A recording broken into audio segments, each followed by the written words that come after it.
అందరికీ నమస్కారం. మీడియా మిత్రులకి, పార్టీ నాయకులకి, ఎమ్మెల్సీ గారికి, అభిమానులకి అందరికీ నా హృదయపూర్వక ధన్యవాదాలు తెలియజేస్తాను. ముఖ్యంగా మనందరూ తెలుసు, రాష్ట్ర వ్యాప్తంగా ఈరోజు అంతా కూడా బీఆర్ నాయుడు చేసినటువంటి అక్రమాలపైనే ఈరోజు రాష్ట్రంలో అన్ని గుళ్ళలో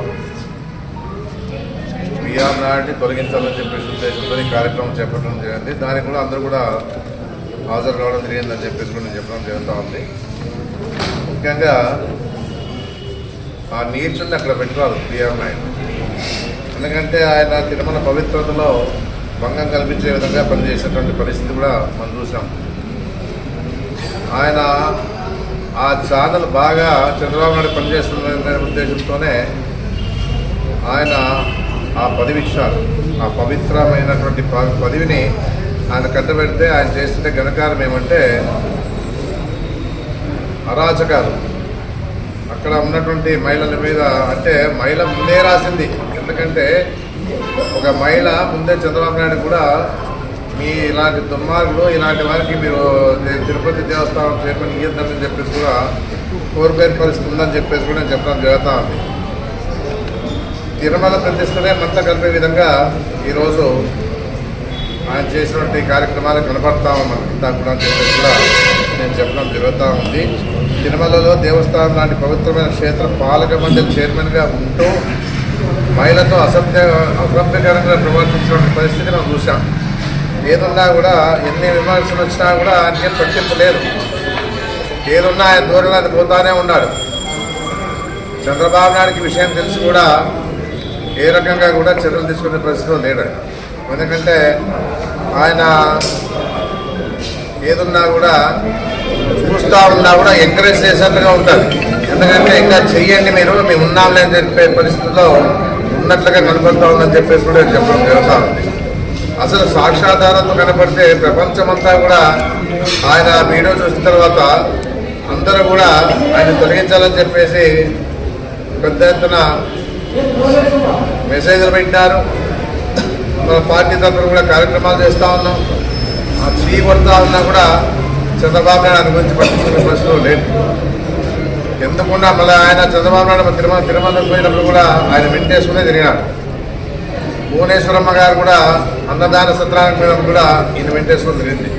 మళ్ళీ ఇంత నీచమైన వాడిని ఈరోజు ఈ పరిస్థితుల్లో అందరూ కూడా వెనకేసి వస్తూ ఉన్నారంటే ఇంతకైనా దారుణమైన పరిస్థితి రాష్ట్రంలో ఇంకేం లేదని చెప్పేసి కూడా నేను చెప్పడం జరుగుతాను. జనానుభావుడు ఎంత వయసు ఉందో మనకు తెలుసు. దాదాపుగా నా లెక్కకి ఆయన 75 పైనే ఉంటాయి. ఆ వయసులో కూడా ఒక మహిళతో ఆయన కార్యకలాపాలు చూస్తూ ఉంటే మళ్ళీ ఏ విధంగా ఇది సమర్థిస్తా ఉన్నాడు చంద్రబాబు నాయుడు అని చెప్పేసి నేను అడుగుతా ఉన్నాను.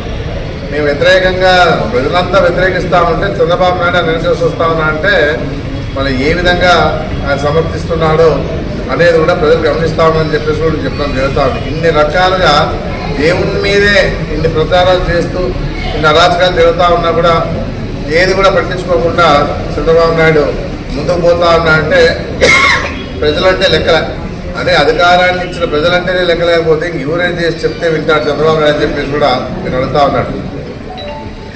దేవుడే వచ్చి ఆయన మనసులో వచ్చి కళ్ళు వచ్చి చెప్పలేదు. ఈ విధంగా జరుగుతూ ఉంది. మళ్ళీ వెంటనే తొలగించమని చెప్పేసి భగవంతుడు చెప్తే తీస్తాడేమో తెలియదు. కానీ ఇప్పటి వరకు జరిగిన అరాచకాలు కూడా, రాసలీలలు కానీ ఏదున్నా కూడా బయటపడినా కూడా కల్తీ లడ్డు మీద అపప్రచారం చేసినా కూడా ఏ విధంగా కూడా నిమ్మకు నీరెత్తినట్లు కూర్చోవడం చాలా బాధకరమని చెప్పేసి కూడా చెప్పడం జరుగుతూ ఉంది. ప్రజల మనోభావాలు దెబ్బతీసే విధంగా ఈరోజు ఆ దేవస్థానం జరుగుతామని చెప్పేసి కూడా ఈరోజు పెద్ద ఎత్తున మా తరఫున మేము ఆయన తొలగించాలని చెప్పేసి ఉద్దేశంతోనే ఈరోజు మేమంతా కూడా గుడికి వచ్చేసి టెంకాయలు కొట్టి ప్రార్థిస్తూ ఉన్నాం.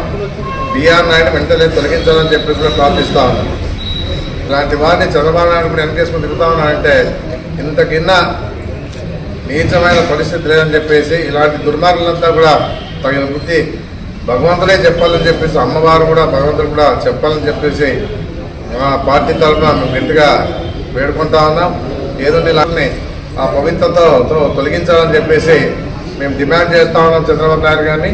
ఇది ఈరోజు ఈ 170 నియోజకవర్గాల్లో కూడా ఈరోజు ఈ కార్యక్రమాలు జరుగుతూ ఉన్నాయి.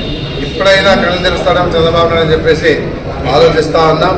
ఏదన్నా ఈ కార్యక్రమంలో కూడా అందరూ పాల్గొని విజయవంతం చేసిన ప్రతి ఒక్క పార్టీ కార్యకర్తకి, నాయకులకి, అభిమానులకి, మీడియా మిత్రులందరూ కూడా ప్రత్యేకంగా ధన్యవాదాలు తెలియజేస్తాం.